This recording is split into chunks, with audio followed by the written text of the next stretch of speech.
Hello friends, എല്ലാവർക്കും പുതിയ വീഡിയോയിലേക്ക് സ്വാഗതം. അപ്പോൾ നമ്മളിന്ന് ഉണ്ടാക്കാൻ പോകുന്നത് സിമ്പിളായിട്ടുള്ള ടേസ്റ്റി ആയിട്ടുള്ളൊരു പലഹാരമാണ് കേട്ടോ. 4 മണിക്കൊക്കെ ചായക്കൊപ്പം കഴിക്കാൻ പറ്റിയ നല്ലൊരു പലഹാരമാണ്. അപ്പോൾ അതിന് വേണ്ടിയിട്ട് ഞാനൊരു ബൗൾ എടുത്ത് വെച്ചിട്ടുണ്ട്. അതിന് മുന്നേ എൻ്റെ ചാനൽ ഇതുവരെ സബ്സ്ക്രൈബ് ചെയ്തിട്ടില്ലെങ്കിൽ സബ്സ്ക്രൈബ് ചെയ്യാൻ മറക്കരുത് കേട്ടോ. അപ്പോൾ ഈ ബൗളിലേക്ക് ഞാൻ 1 കപ്പ് മൈദപ്പൊടിയാണ് ഇട്ട് കൊടുക്കുന്നത്.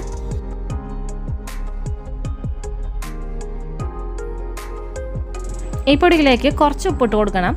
ഞാൻ ഉപ്പിട്ട് കൊടുക്കുന്ന പോർഷൻ കട്ടായി പോയിട്ടുണ്ട്, അപ്പോൾ അത് നിങ്ങൾ ഇട്ട് കൊടുത്തോളൂ കേട്ടോ.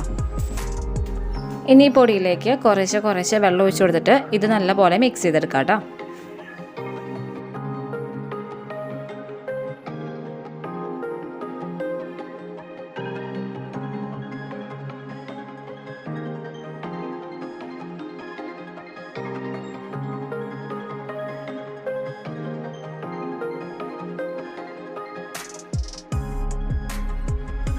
ഞാനിപ്പോൾ ഈ മൈദപ്പൊടിയിലേക്ക് ഒഴിച്ചു കൊടുത്തിട്ടുള്ളത് 1.5 കപ്പ് വെള്ളമാണ്. ഇതിൻ്റെ ഒരു കൺസിസ്റ്റൻസി എന്ന് പറയുന്നത് ഇതുപോലെ ആയിരിക്കണം കേട്ടോ.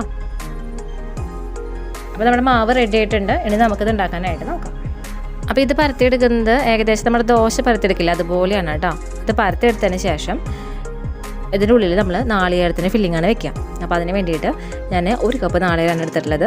ഈ നാളികേരത്തിലേക്ക് 1 ടേബിൾ സ്പൂൺ പഞ്ചസാര, 1 ടീസ്പൂണോളം നല്ല ജീരകം,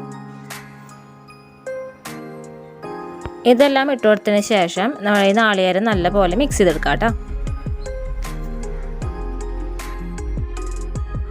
ഇനി നമുക്കിത് ഉണ്ടാക്കാനായിട്ട് നോക്കാം. അപ്പോൾ അതിന് വേണ്ടിയിട്ട് ഞാനൊരു ദോശ തവ അടുപ്പത്ത് വെച്ചിട്ടുണ്ട്. ഇത് ചൂടായി വന്നിട്ടുണ്ട് കേട്ടോ.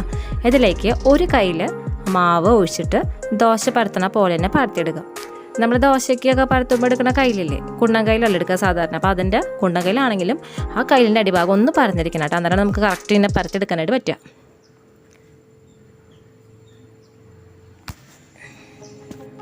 എന്നിട്ട് ഇതേപോലെ പരത്തിയെടുക്കുക. അപ്പോൾ ഇത് വെന്ത് വന്നിട്ടുണ്ട്. ഈ വെന്ത് വന്നു കഴിഞ്ഞാൽ ഇതിൻ്റെ സെൻറ്റർ പോർഷനിലായിട്ട് നമ്മൾ നാളികേരം മിക്സ് ചെയ്ത് വെച്ചിട്ടില്ലേ, അത് ഇതുപോലെ ഇട്ട് കൊടുക്കുക കേട്ടോ.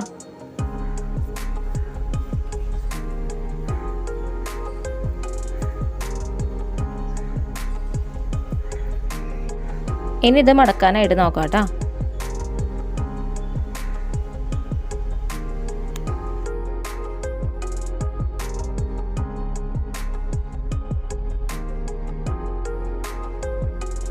അപ്പോൾ ഇതായിട്ടുണ്ട്. ഇനി ഇതൊരു പ്ലേറ്റിലേക്ക് നമുക്ക് മാറ്റി വയ്ക്കാം.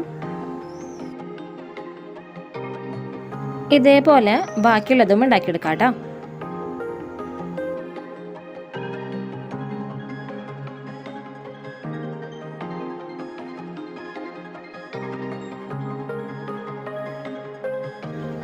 ഇത് പരത്തിയതിന് ശേഷം ഇത് നല്ലപോലെ വെന്ത് വരുമ്പോൾ ഇതിൻ്റെ സെൻറ്റർ പോർഷനിലായിട്ട് നേരത്തെ വെച്ച പോലെ നാളികേരത്തിൻ്റെ ഫില്ലിങ് വെക്കാം കേട്ടോ.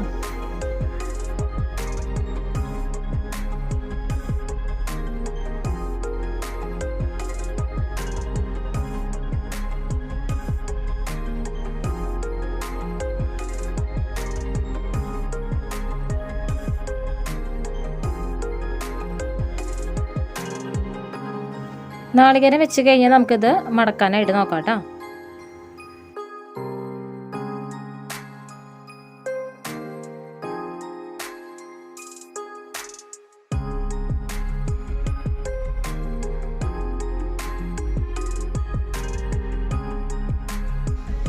അപ്പോൾ ഇതായിട്ടുണ്ട് കേട്ടോ. ഇതേപോലെ ബാക്കി എല്ലാതും ഉണ്ടാക്കിയെടുത്തതിന് ശേഷം കാണിച്ചു തരാം. അപ്പോൾ ഇത്രയേ ഉള്ളൂ. പെട്ടെന്ന് ഉണ്ടാക്കാൻ പറ്റുന്ന ടേസ്റ്റി ആയിട്ടുള്ള റെസിപ്പിയാണ്. അപ്പോൾ എല്ലാവരും ഉണ്ടാക്കി നോക്കണം. 4 മണിക്ക് ചായക്കൊപ്പം കഴിക്കാൻ പറ്റിയ നല്ല കോമ്പിനേഷൻ ആയിട്ടുള്ള ഒരു സ്നാക്കാണ്. ഈ ഒരു പലഹാരത്തിൻ്റെ അട്രാക്ഷൻ എന്ന് പറയുന്നത് അതിൻ്റെ കളറാണ്, ആ വെള്ള കളറാണ് കേട്ടോ. അപ്പോൾ ഈ വീഡിയോ ഇഷ്ടമായെങ്കിൽ ലൈക്ക് ചെയ്യുക, ഷെയർ ചെയ്യുക, അതുപോലെ സബ്സ്ക്രൈബ് ബട്ടൺ അടുത്തുള്ള ബെല്ലൈക്കനെ ക്ലിക്ക് ചെയ്യാൻ മറക്കരുത്. അപ്പോൾ വരുന്ന ഓൾ ബട്ടനെ ക്ലിക്ക് ചെയ്യുകയാണെങ്കിൽ ഞാനിടുന്ന പുതിയ വീഡിയോസിൻ്റെ നോട്ടിഫിക്കേഷൻസൊക്കെ നിങ്ങൾക്ക് കിട്ടുന്നതായിരിക്കും കേട്ടോ. അപ്പോൾ എല്ലാവർക്കും ഈ വീഡിയോ ഇഷ്ടമായെന്ന് വിശ്വസിക്കുന്നു. പുതിയൊരു വീഡിയോ വരുന്നവരെ എല്ലാവർക്കും നന്ദി, നമസ്കാരം.